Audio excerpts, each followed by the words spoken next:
Hey guys, it's Ninjago304 here, and today we're taking a look at set 71870, the Twin Titan Mechs from Ninjago Legends. The set has 1,707 pieces, will retail for $140 in the United States when it releases on August 1st. I bought this early from overseas, so we're going to take a look at this one today, and these could possibly be LEGO's best mechs yet. We'll see how I feel about them at the end of the video. And let's start with Kai's mech, because it's not on the stand, and we'll get into that later. Taking a look at Kai's mech, it follows the standard Titan mech build. The way that it has posability, it has knee posability, it uses white and gold as accent colors, and for Kai's, it uses dark red instead of LEGO's regular red color that we might commonly think of with Kai. I think it looks just fine in dark red. Nia's is the one I have the little bit of a issue with, not necessarily a full issue. But overall, I think this mech looks pretty good. We'll just take a look at it here. It has these nice gauntlets on the side. We'll look at them closely later on. But you can see around the back, it does have that posability with the knees, and you can also move the ankles and stuff. We'll get into that again a little bit later. And it also has that really nice cannon build up top that you can angle around and such. You can also swap them between the two mechs. Again, we'll talk about that a little bit later. It also has a nice seating area for Kai. Starting off with the feet and legs, I think they're built up pretty nicely. They are unique from mech to mech in this set. But I think these two look pretty good. You can move these knee covers a little bit. Again, as I mentioned, you do have knee posability, so we can bend the knee back like that, which is nice. I'm glad they decided to start including that on LEGO mechs. You can also split the legs in and out, and they can go forward and back. You can also turn them at the thigh to get a better action pose if you so choose. I think the way this is built is really nice. You can see a little bit of gears. There's no real ugly color showing on this, which again, I think looks super cool.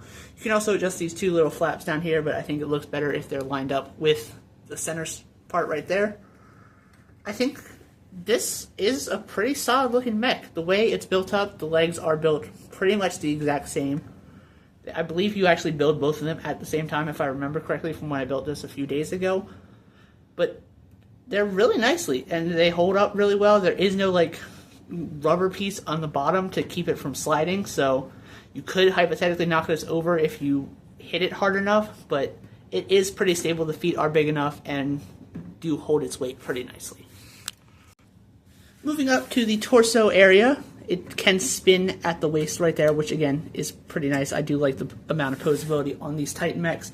You can move the arms up and down, you can rotate them forward and back, and you can rotate them at the elbow and give them a little bit of wrist articulation as well. These gauntlets are pretty nice. They do have a sticker in each one of them. They're like, kind of look like Oni gauntlets. I don't know exactly what these are, because Ninjago Legends DuskFall, which this is based off of, is not out as of the recording of this video. So we'll see when that comes out if these are show accurate or what they actually are or do. But overall, I think it looks great. The mech is really nice. The hands are built up using mostly white pieces with the gold accent there. The head is also built up quite nicely. There is a little spot for Kai to slide in there. We'll just take him out for the time being. There is no control panel sticker or printed piece or anything like that in there. You can also adjust these shoulder flaps like that. But to load him in, you just open that up and lift the head up and then close it up. You can have the mech be like autopilot. I don't know what's up with like the weird unicorn horn style thing. Nia's mech also shares something fairly similar to that. We'll get into that a little bit later. But spinning it around to the back, I think it looks pretty good. There are these like thrusters back there. Maybe the mech can fly and it uses that as like propulsion. We don't know yet. But I think, again, like I've said so far, this does look really good. And then moving up to the top, we have this cannon, which is built up also pretty nicely, and it can be swapped between the two mechs. We'll get into that here after we take a look at Nia's mech.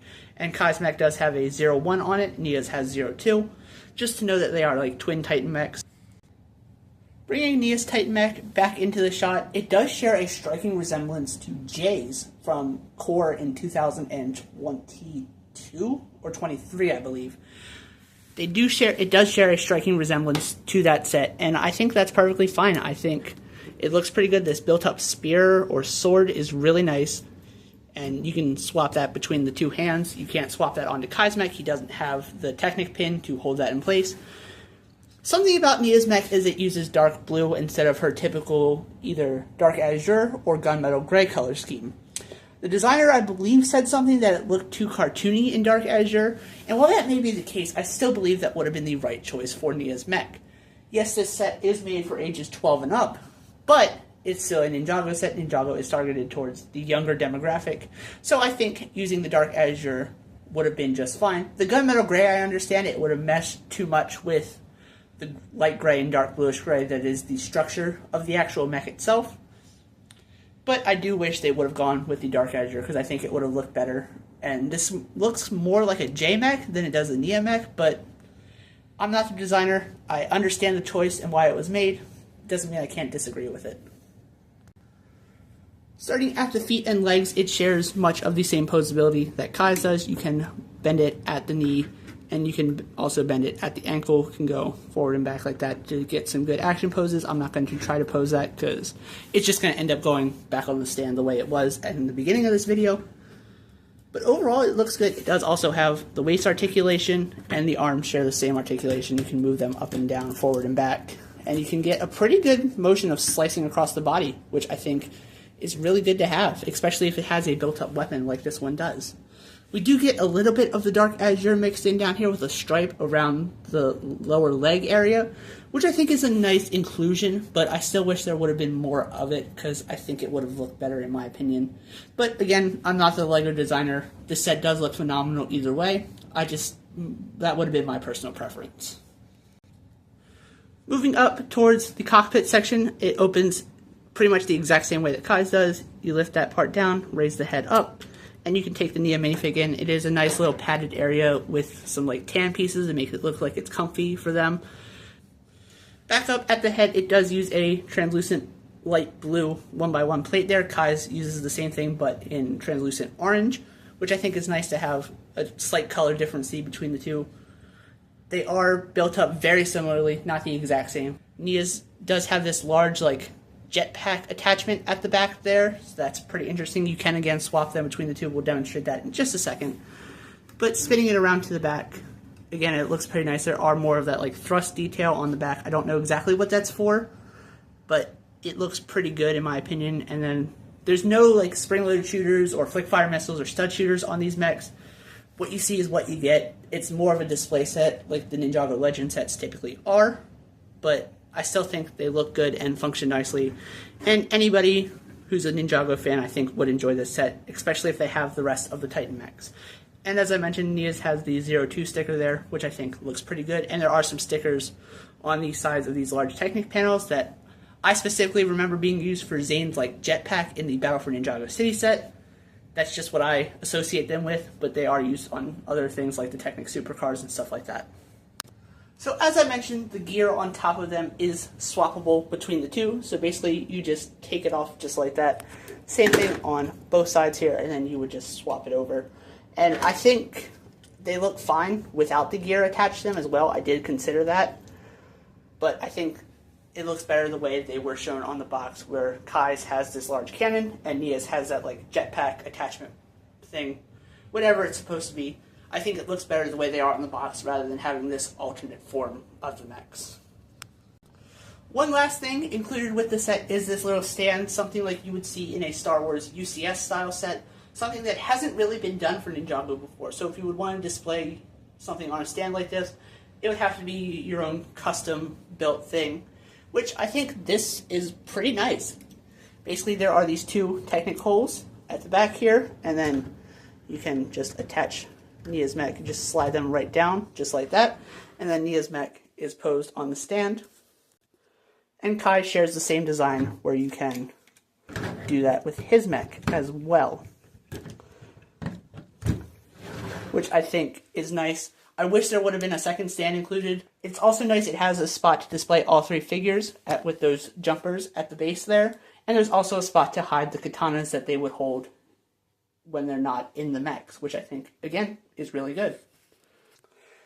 The first two figures we're going to take a look at are Kai and Nia in their mech pilot suits, and I think these figures look absolutely incredible. They share the same leg print, but I think that's perfectly fine. Their torsos are unique. They each have one of their numbers. So Kai has 01 over here, and Nia has 02 right there. And I think these figures look great. They've reused the hood from the storm suits, I believe, from Dragons Rising Season 3. But I think these figures are incredible regardless. I think they look really good. Spinning them around to the back, there's some nice torso printing back there. Again, very similar in design between the two. And they also do both come with the side sheath piece for their swords, if you so choose to use it. And they do still fit into the mechs with that piece attached, which again, I think is very nice. Taking their hood pieces off, we get a look at their face prints, which is the face print that we would get if we got a figure with their visor that we might have seen with the Dragon Form minifigs from earlier sets in this wave, as well as earlier sets in the year. They're pretty common throughout some of the sets these days. Spinning them around to the back, we get a better look at that visor print. Not something I display my figures with on, but I think they're fine face prints. If you choose to display your figures like this, I don't judge. I think they look good, just not how I display mine. The next two figures we're going to take a look at, wait, hold on a second. These look like the same figures that I just showed you guys. They're actually not. They're actually two different characters. You also get their head and hood pieces included in the set, which I think is really cool. Something LEGO has not done before. Outside of getting, one ninja's hair and their hood in the same set, they've never done a separate hood and hair piece, or hood and face print together in one set, which I think is super cool for this one. Anyway, on the left is Jin, and on the right is Mira. We've already looked at their torso prints, so we're just going to take their hood pieces off and get a look at their face prints. These face prints are found in the other two Ninjago Legends sets, which I think is perfectly fine, but they still look good, and I'm glad to see them here. I think they both look pretty nice, and around the back they have their more calm, not battle-ready face prints, which again, I think looks good. The only thing unfortunate is there's not really a place to put these when they're not in use, same with Kai and Nia's, but it is what it is. I think these figures still look pretty good. The last figure included in the set is the Oni Warrior, and I think this figure looks pretty good in my opinion. It's just a standard Oni Warrior from Ninjago Legends. We don't know who these characters are, again, like I've mentioned probably 30 times by now throughout these reviews. But it's still a good-looking figure regardless. Turning around to the back, we have some nice back printing with something like tattoos or just design in general. I think it looks pretty nice. And then we'll take the hair and helmet off to get a better look at that face expression. And there's a better look at the face expression. I think it's pretty expressive. Again, we don't know who these characters are, but I still think the face print looks pretty good. It's printed on a lavender minifig head, something that they would use for like Thanos or something like that. And the back torso print looks pretty nice with the hairpiece removed as well. The Oni horns are not a top of the head attachment. They actually attach at the neck between the head and the armor piece. So it's a pretty cool, unique thing that it's similar to how like a mustache or Sensei Wu's beard piece would attach to his minifigure. It just does that, but kind of in reverse. So, in conclusion, is this a good set? Yeah, I think so. I think these are some of LEGO's best mechs. I hope they continue the Titan Mech series. I hope Eren and Sora get a Titan Mech in the future. I don't know if that's going to happen, but it would be super cool if they did. I think Kai's mech looks good. Nia's mech, I think, also looks good. I just wish it would have been done in the Dark Azure color. But other than that, I don't have too much more negative to say about this set. There is also one more thing before we exit the video here. All of the Ninjago Legends sets come with posters, and this is this set's poster. I think it looks really good. It's a really nice poster. I would love to hang this up somewhere if I can. I might try to do that. We'll see. But overall, I think this set, again, is pretty good. Definitely worth $140. The last time we had two mechs in a set was, I believe, all the way back in 2015 with Zane's Titan Mech Battle, and that set was like half the price of this. It also had half the pieces. The way LEGO has done their mechs has significantly evolved since then, and I still think this is a good set, regardless of the price. I think if it was $160, it would still be good. I think if this set was $100 and had less pieces, it would probably still be good. Let me know what you think about it in the comment section down below. Thank you guys so much for watching. Hopefully you enjoyed, and with that, I'll see you in the next video. This is Jim 8304 signing off. Bye.